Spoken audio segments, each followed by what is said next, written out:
Okey, si Ponci ni, aku sebut Ponci lah. Okey, si Ponci ni keadaan dia bergerak secara berguling melompat. Okey, aku bertanya juga pada kawan-kawan aku daripada teman-teman daripada Indonesia juga, dia orang bercakap ada sesetengah daripada masyarakat sana, masyarakat Jawa sana, okey, mereka mempercayai benda ni sebenarnya terbang. Hai guys, Assalamualaikum warahmatullahi wabarakatuh. Apa khabar korang semua? Aku harap korang berada dalam keadaan sihat walafiat di samping keluarga tersayang. So, thanks kepada korang yang dah klik video aku ni, yang setia menanti video aku ini. Okey, lebih-lebih lagi video horor. Okey, hari ni aku akan menceritakan beberapa jenis hantu yang terdapat di Malaysia. Okey, korang nak tahu hantu apa? So, subscribe dan like dulu, okey? So, let's check it out.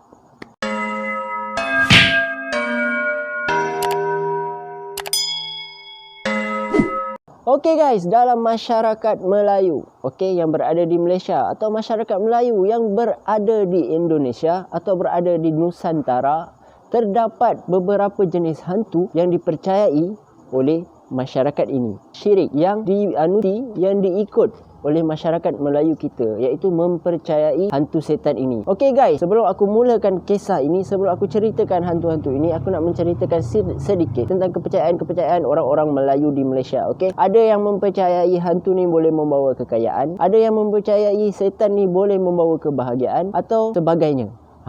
So kita tak tahu macam mana keadaan dia buat benda tu. Okey, yang aku nak sampaikan sekarang adalah jenis-jenis hantu yang terdapat di Malaysia. Okey, hantu yang pertama,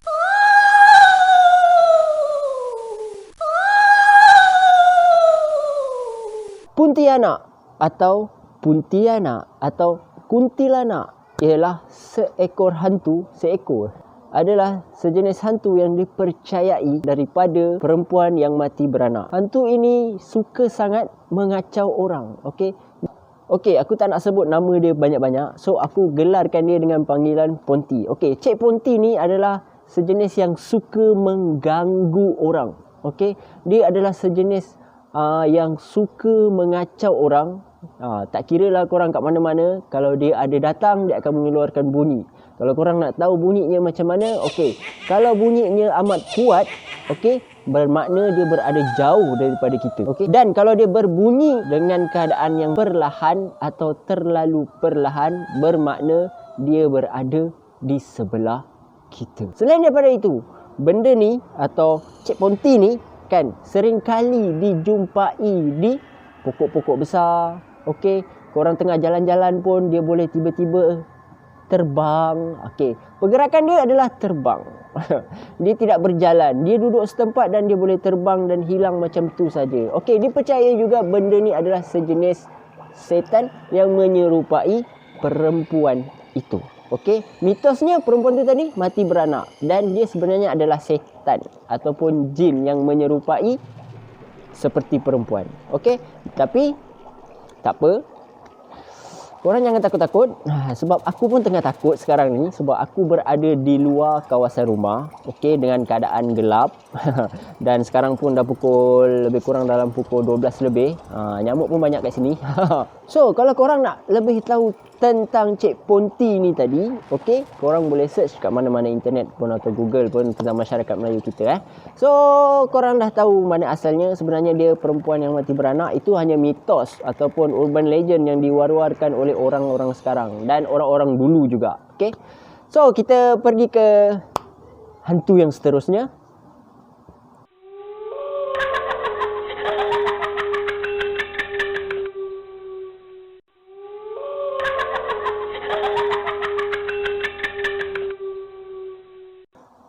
Polong. Dia adalah sejenis makhluk halus, okey, yang dibela oleh seseorang untuk menuntut ilmu hitam. Tujuan dia membela Cik Pol ni tadi adalah kerana untuk membalas dendam dekat orang-orang atau musuh-musuh dia. Okey, sangat-sangat bahaya. Cara dia beri makan benda ni adalah dengan memberikan darah tuannya sendiri kepada dia. Menurut kepercayaan Melayu pula, okey, menurut kepercayaan orang-orang di Malaysia ataupun orang-orang Melayu di Malaysia pula, Dia ni dihasilkan atau dipanggil atau dipuja dengan meletakkan darah di dalam satu botol yang bermulut panjang. Dan darah itu adalah darah daripada orang yang telah meninggal dunia. So darah tu dia letakkan dalam botol dan dia akan puja darah tu, dan dia akan puja dan baca jampi serapah semua. Nyamuk. Dan selepas dia puja botol tu, bukan botol lah, dan selepas dia buat pemujaan darah, dalam masa 7 hari ke 14 hari baru benda tu wujud. Dan selain daripada itu, tuan yang ingin membela benda ni tadi, okey, perlulah menghiris darah dari jarinya dan dimasukkan ke dalam botol itu. Okey, benda ni sangat bahaya dan sangat tragis kalau orang yang kena bunuh dengan benda ni tadi. Okey, aku tak nak sebut benda tu. Sesiapa yang kena bunuh dengan benda ni tadi, mayatnya ada kesan darah yang keluar daripada hidung dan beberapa anggota badan lain. Seperti kesan lebam ke apa ke kan, dia ada kesan tau. Bermakna mayat tu atau orang yang meninggal tu kena bunuh dengan benda ni tadi. Dan satu lagi, benda ni tadi dia tak lepas suka-suka macam Cik Ponti tadi. Okey, dia tak ada lepas suka-suka. Tapi bila dia perlu gunakan benda dia ni tadi, baru dia buka botol tu dan dia lepaskan terus hantar dekat orang yang dia tuju itu. Itu pun. Okey. So, next.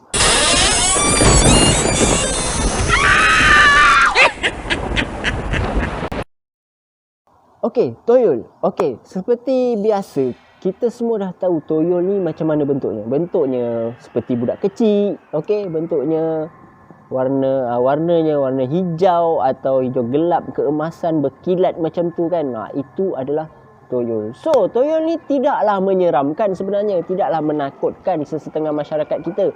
Tapi kerjanya adalah untuk mencuri. Selain daripada itu, toyol ni juga boleh masuk je dekat rumah siapa-siapa yang tuan dia tuju. Tak kira lah rumah tu berkunci ke atau tak berkunci ke, masuk ikut tingkap ke apa, dia tetap boleh masuk. Walaupun ada lubang sebesar jarum pun dia boleh masuk ke dalam rumah orang tu dan akan mengambil harta ataupun duit tuan rumah tu tadi. Tapi toyol ni ada sikit sifat baiknya, dia tak ambil semua pun duit yang dia nak curi.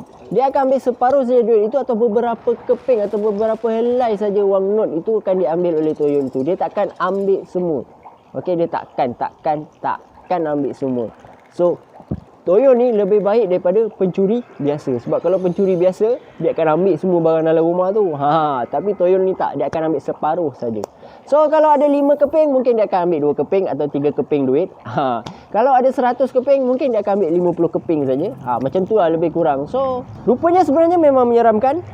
Siapa yang pernah tengok toyol, boleh komen kat bawah. Okey, kita nak tengok. Aku pun nak dengar kat cerita korang kalau dengar bunyi toyol ni kan. Okey. Dan toyol ini juga, okey, dia seperti budak-budak. Okey, dia suka bermain. Banyak mitos yang cakap dia suka kira kacang hijau lah, dia suka main permainan lah. Macam di Indonesia mereka percaya toyol-toyol ni, okey, benda-benda setan ni, toyol ni, dia suka main permainan yuyu. Okey, katanya yuyu. Tapi aku tak pasti apa. Boleh kalau ada geng-geng aku atau kawan-kawan aku, teman-teman dari Indonesia, boleh jelaskan lagi di bawah. Okey. So, perangai macam budak-budak. So, bila dia dah ambil, dia akan keluar dan balik terus. Dia tak pergi singgah mana-mana dah. Dia tak pergi singgah 7-Eleven ke, dia tak pergi singgah mana ke, beli barang ke, tak ada. So, kalau bentuk rupa dia berkepala botak, bergigi taring panjang, bermata merah. Itu adalah toyol. So, dia kecil je macam budak. Macam budak umur 3-4 tahun macam tu ke bawah, itu pun besar. Dia lagi kecil daripada itu. So, berhati-hati dengan benda ni, okey? Benda-benda ni pun boleh masuk rumah korang. Sebab dia memang wujud. Okey, next.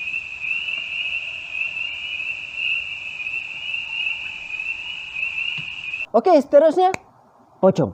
Okey. Banyak yang menggelarkan setan ni adalah hantu bungkus, gula-gula. Macam-macam dia orang gelarkan benda ala ni kan. Tapi untuk menceritakannya, dia berbungkus dengan kain kapan, dan sesetengah masyarakat Melayu juga atau masyarakat Nusantara juga mempercayai, okey, si ponci ni, aku sebut ponci lah, okey, si ponci ni keadaan dia bergerak secara berguling melompat. Okey, aku bertanya juga kepada kawan-kawan aku daripada teman-teman daripada Indonesia juga, dia orang bercakap ada sesetengah daripada masyarakat sana, masyarakat Jawa sana, okey, mereka mempercayai benda ni sebenarnya terbang. Kau bayangkan benda berbungkus terbang, macam manakah perasaannya bila dikejarnya kita? Okey, aku tak dapat bayangkan. So benda ni memang amat seram lah. Aku pun tak pernah jumpa dan aku mengharapkan memang takkan pernah jumpa benda ni sampai bila-bila. Okey. So keadaannya asalnya adalah satu jenazah yang tak dibuka ikatan kain kafannya. So bila dia bangun balik, dia akan mencari mangsanya untuk membuka ikatan tali kafan dia. Okey? Itu sebab dia bangun dan mengacau orang-orang yang berada berdekatan dengan dia. So benda ni amat-amat bahaya. Apa-apa pun mereka ni tetap setan ataupun jin yang menyerupai. So mengikut kepercayaan Melayu juga, atau mitos daripada Melayu juga, urban legend daripada orang-orang Melayu juga, pocong ni kan suka mengacau orang-orang yang lemah semangat. So kalau korang yang lemah semangat, jangan cuba-cuba berada dalam keadaan bersendirian di tempat-tempat yang menyeramkan. Kemungkinan dia akan datang. So kita tak tahu dia ada dekat mana. Dia setan, dia berada di mana-mana saja. So aku harap korang kuat semangat. So sebab apa benda ni dia mengacau, okey? Mitos ni cakap dia akan kacau orang-orang yang lemah semangat. So korang yang lemah semangat ni berhati-hatilah, janganlah berada dalam keadaan sendiri. Okey? So kita tengok hantu yang terakhir yang aku nak cakap. Let's check it out. Okay guys, hantu seterusnya adalah hantu raya. Aku tak berani nak cakap kuat-kuat benda ni sebab benda ni ramai yang membelanya. Di zaman dulu, zaman sekarang masih ada lagi yang membelanya. Tujuan pembelaan ataupun tujuan mereka membela benda ni, okey. Kalau di Indonesia, kita sini panggil hantu raya, tapi di Indonesia sana kan dia memanggil benda ni adalah genderuwo.